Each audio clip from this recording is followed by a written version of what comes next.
Dobrý den, bonjour à toutes et à tous et bienvenue à l'écoute de cette émission préparée comme chaque semaine par l'équipe de la rédaction française de Radio Prague International, une émission que Guillaume Narguet a le plaisir de vous présenter.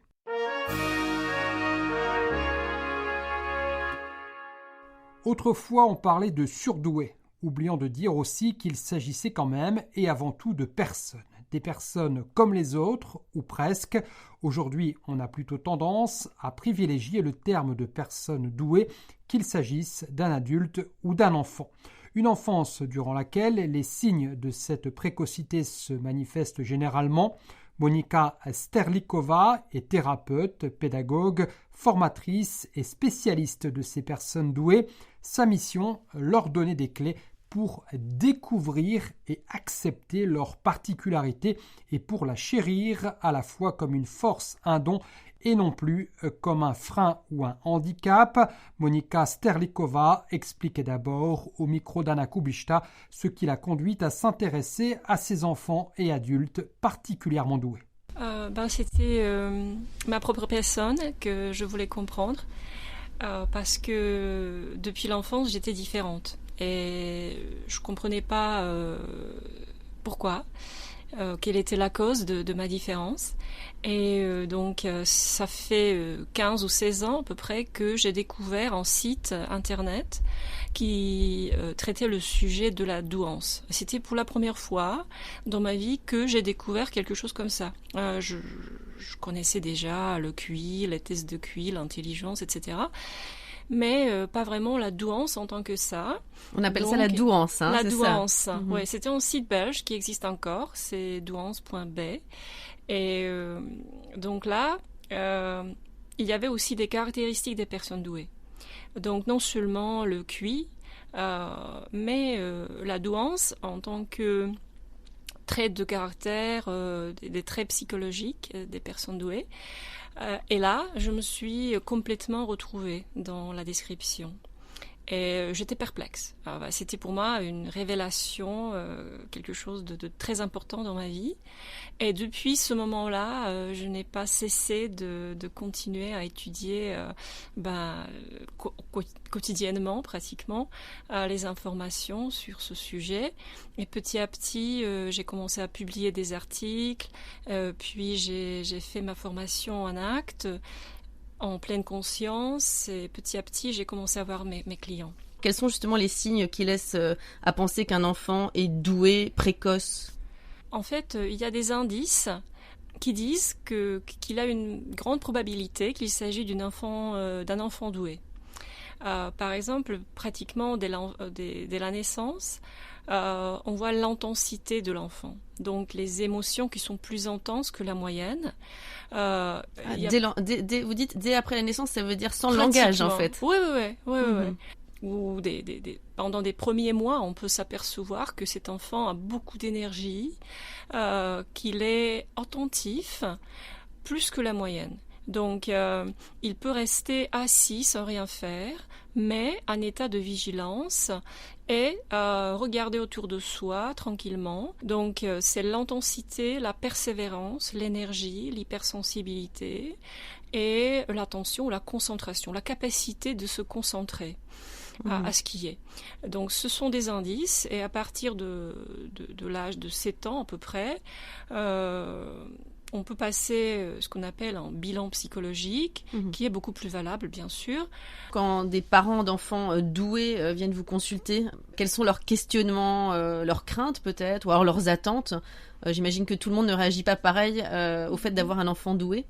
Les raisons peuvent être vraiment différentes, diverses.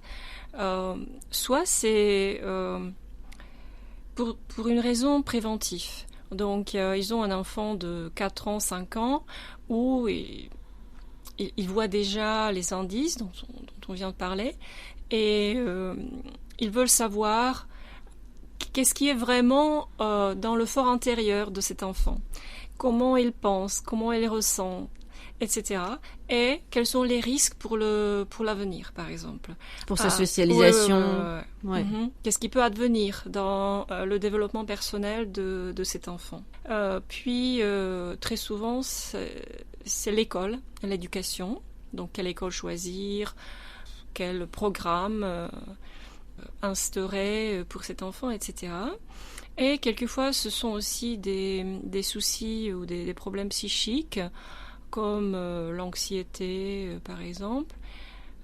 Ou, ce qui est important, quelquefois, c'est d'expliquer à cet enfant comment il fonctionne pour qu'il puisse s'accepter. Okay, donc la consultation mène à une meilleure estime de soi et conscience de soi. Qu'est-ce que vous recommandez aux parents dans leur manière justement de gérer, c'est pas beau ce terme, mais de s'adresser à leur enfant et à sa particularité? Je pense que de la part des parents, cela exige beaucoup plus d'empathie et de sensibilité.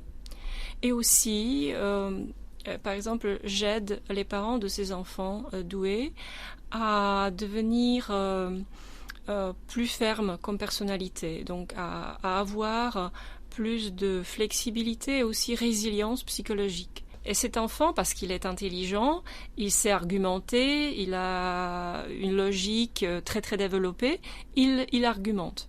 Et il argumente contre. Donc il faut être vraiment très ferme et bienveillant en même temps. C'était donc la thérapeute, pédagogue, formatrice et surtout spécialiste de personnes douées, Monika Sterlikova. Monika Sterlikova répondait aux questions d'Anna Kubishta.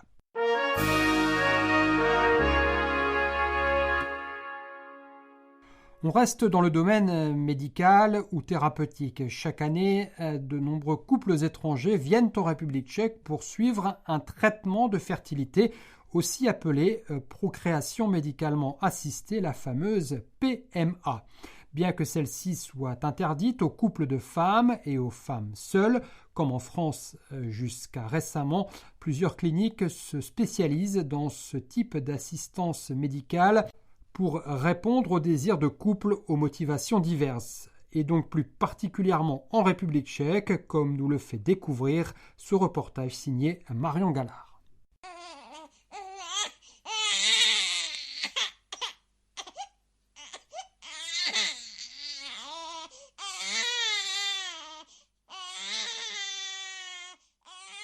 À Prague, il existe 13 cliniques de fertilité. Toutes possèdent un site internet disponible en plusieurs langues afin d'informer le maximum de clients potentiels. Le Prague Fertility Center est une de ces cliniques multilingues qui accueille de nombreux patients étrangers. Zuzana Švejkarová y est coordinatrice du programme de fécondation in vitro.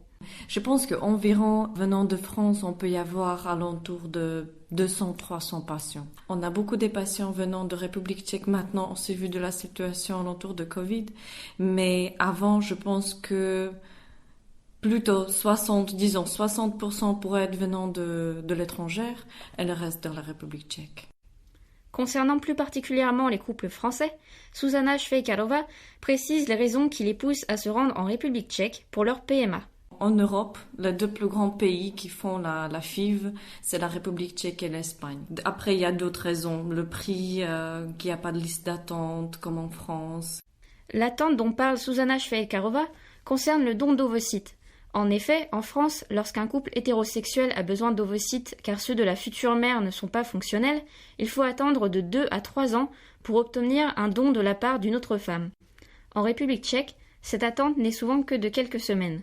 Une rapidité qui s'explique par l'intérêt qu'ont certaines femmes tchèques à faire don de leurs ovocytes. Ici, en fait, on donne à des donneuses une sorte de compensation. C'est-à-dire pour le temps qu'ils passent ici, parce qu'ils ne peuvent pas y aller au travail, par exemple, et des choses comme ça. Ce sont des jeunes femmes, des jeunes mères ou des jeunes étudiantes, et souvent elles pensent que c'est quelque chose du bien qu'ils peuvent faire. Il y a des femmes qui ont aussi, c'est la question de l'argent peut-être. Le montant de cette indemnisation versée par ces cliniques privées pour un don d'ovocytes s'élève à 15 000 couronnes, environ 570 €, soit à peine plus que le salaire minimum. Un aspect financier qui attire bien évidemment aussi les étrangers. En République tchèque, la PMA coûte moins cher qu'en Espagne notamment, pays pourtant connu pour être la pouponnière de l'Europe. En République tchèque, il faut compter 2 500 € pour une fécondation in vitro, sans don de sperme ou d'ovocytes, 3 800 € avec un don d'ovocytes et le remboursement est possible si le couple répond aux critères français de remboursement, à savoir que la future mère ait moins de 43 ans. Céline et Manuel sont un couple de Français venus en République tchèque il y a environ 3 ans pour y effectuer une PMA. Ils sont aujourd'hui les heureux parents de jumelles et expliquent n'avoir pas choisi une clinique de Zlín, ville du sud-est de la République tchèque, uniquement pour un motif économique. Un autre avantage était la proximité. Nous habitons dans l'est de la France et la République tchèque, Prague, se retrouve à peu près à 600 km de la maison. C'est plus proche aussi que l'Espagne pour nous. Jusqu'à peu encore, les lois françaises sur la fertilité étaient plus strictes que les lois tchèques.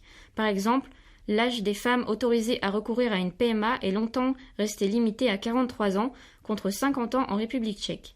Par ailleurs, les cliniques tchèques transplantent généralement plus d'embryons que les françaises, augmentant ainsi le taux de réussite, même si cela peut aussi impliquer quelques surprises, notamment celle de faire coup double, comme s'en amuse Céline. Nous avons fait 2 voyages en fait pour aller en République tchèque. Le premier a donné une grossesse biochimique, donc il y a eu une accroche, mais voilà, pas de grossesse. On y est retourné le mois suivant puisque nous avions encore des embryons congelés. Et voilà, ça nous a donné la belle surprise d'avoir 2 petites poulettes 7 mois plus tard, puisqu'elles sont nées prématurément. Si, comme en France, une donneuse d'ovocytes tchèque doit rester anonyme, certaines conditions diffèrent. Par exemple, la donneuse doit être tchèque, alors qu'elle peut être étrangère en France. Elle doit également justifier d'un diplôme au moins de fin d'études secondaires. Dans les 2 pays, la correspondance de la couleur de la peau de la donneuse et de la receveuse est respectée. La majorité des parents souhaitant absolument que leur enfant leur ressemble. Le résultat dans les 2 pays, et particulièrement en République tchèque en raison du critère des études, est que les donneuses appartiennent rarement à une minorité et sont le plus souvent blanches. Une réalité que confirme Zuzana Švejkarová. En fait, en général, on n'a que des donneuses de type caucasienne, européenne. On n'a pas des donneuses métisses, il n'y a pas beaucoup de donneuses asiatiques, il y a toujours un problème dans cette partie. Cette pénurie de donneuses issues de minorités dans un pays, la République tchèque donc, où la très grande majorité de la population est blanche de peau, allonge forcément l'attente pour les couples eux-mêmes issus d'une minorité. Un couple dans lequel les 2 futurs parents sont noirs attendra plus longtemps qu'un couple blanc, et sans doute est-il préférable de tenter sa chance en Espagne ou dans un autre pays. Céline et Manuel ne cachent d'ailleurs pas qu'ils se sont rendus en République tchèque aussi pour des raisons de ressemblance physique entre la donneuse et la receveuse. Je suis grande aux yeux clairs et que physiquement je me rapprochais plus du physique tchèque que du physique espagnol par rapport à la couleur des yeux. Donc ça réduisait entre guillemets notre attente pour un don d'ovocytes. Alors nous avons choisi la République tchèque pour la simple et bonne raison que d'un point de vue morphologique, ma femme a des traits, on va dire, un tout petit peu plus proches de l'Europe centrale que de l'Europe méridionale. Elle est grande, elle a les yeux clairs, et c'est effectivement ce type de morphologie que l'on trouve en République tchèque. En République tchèque, les couples peuvent même aller jusqu'à demander des photos des donneuses pour choisir celle qui correspond le mieux à leurs critères de sélection, alors qu'en France, c'est au médecin qu'il appartient de recommander au couple receveur qui le demande, mais sans être autorisé à montrer des photos des potentielles donneuses. Le fait que les couples se rendent en République tchèque puissent avoir accès à de nombreuses informations sur la donneuse pourrait compromettre l'anonymat de celle-ci et défavorise le choix de donneuses issues de minorités. Par ailleurs, il convient de préciser que beaucoup de couples français, avant de sauter le pas et de s'intéresser aux procédures de PMA à l'étranger, attendent souvent préalablement de nombreuses années en France. Ce n'est qu'après avoir épuisé toutes les ressources possibles en France, ou être eux-mêmes épuisés par la difficulté de l'entreprise, qu'ils se tournent vers l'étranger.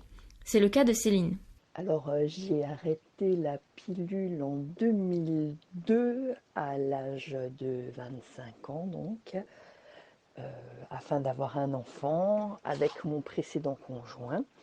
S'en est découlé un parcours PMA dans mon ancienne vie, entre guillemets, qui n'a rien donné. Ensuite, j'ai rencontré mon actuel mari. J'y suis tombée enceinte naturellement en 2013, mais notre fille était gravement malade. Nous avons dû l'interrompre. J'ai fait à nouveau 6 inséminations et 4 FIV avant de me tourner vers le don d'ovocytes en République tchèque. Satisfaits de leur choix, Céline et Manuel sont toutefois bien conscients que le tourisme de la fertilité en République tchèque est avant tout une affaire de gros sous. On a également conscience que on est passé d'un statut de patient en France à un statut de client en République tchèque. Disons qu'en France, c'est la sécurité sociale qui paye, les actes sont à peu de choses près les mêmes, la méthodologie est exactement la même. Donc on va dire que là, il n'y a eu aucun blocage ou aucun souci de notre part, parce qu'on a été vraiment choyé en tant que client du coup. C'était une expérience très agréable du fait que tout le monde était vraiment au plus proche de nous et aux petits soins, vraiment à vouloir que ça marche. Preuve que ce marché du bébé est porteur en République tchèque, certaines cliniques tchèques de fertilité font partie d'un groupe fondé par le Premier ministre, le milliardaire Andrej Babiš, qui a d'abord fait fortune dans l'industrie agroalimentaire. Ces cliniques accueillent beaucoup de clients venus des 4 coins de l'Europe et même au-delà. Rien que dans la clinique de Zlín, où Céline et Manuel ont enfin vu leur vœu le plus cher s'exaucer, plus de 5000 enfants ont ainsi déjà été conçus grâce à la procréation médicalement assistée depuis l'an 2000. Qui oserait donc encore prétendre que les petits-enfants naissent dans les choux ?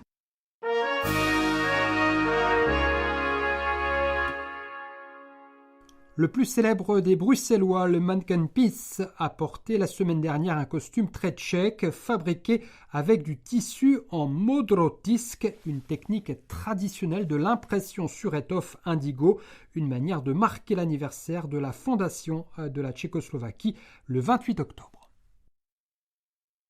Après avoir revêtu en décembre 2019 un équipement complet de l'ancien coureur tchécoslovaque Emil Zátopek, le petit bonhomme à l'envie pressante, devenu le symbole le plus connu des Bruxellois, a donc porté un nouveau costume tchèque cette semaine. L'initiative est venue du Centre tchèque de Bruxelles. Sa directrice Jitka Pánek-Jurková nous en dit plus.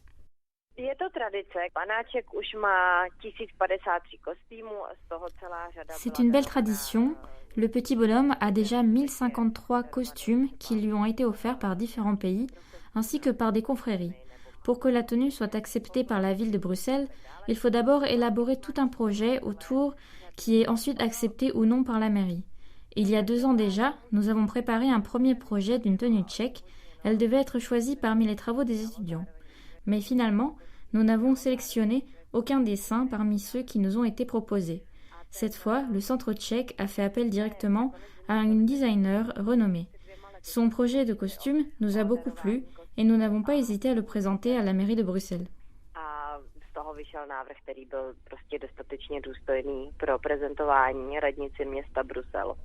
La cérémonie de remise du nouveau costume tchèque, créé par la styliste Alice Klouskova, a eu lieu ce mercredi à l'hôtel de ville de Bruxelles. Ensuite, le temps d'une journée, le Mannequin Peace a porté un ensemble avec casquette fabriquée avec du tissu en modrotisk, une technique traditionnelle de l'impression sur étoffe indigo, inscrite sur la liste UNESCO depuis 2018 et également connue sous le nom allemand de Blauwdruck. Jitka Pánek-Jurková explique.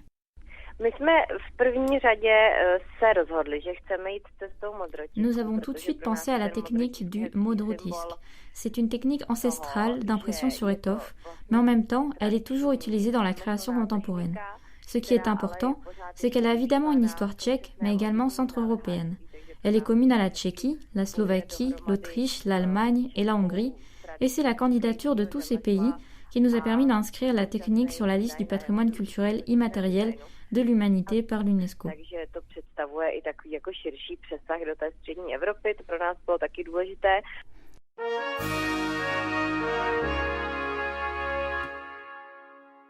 C'est ainsi que s'achève cette émission, préparée par l'équipe de la rédaction française de Radio Prague International. Merci de votre attention et à très bientôt de nouveau à l'écoute.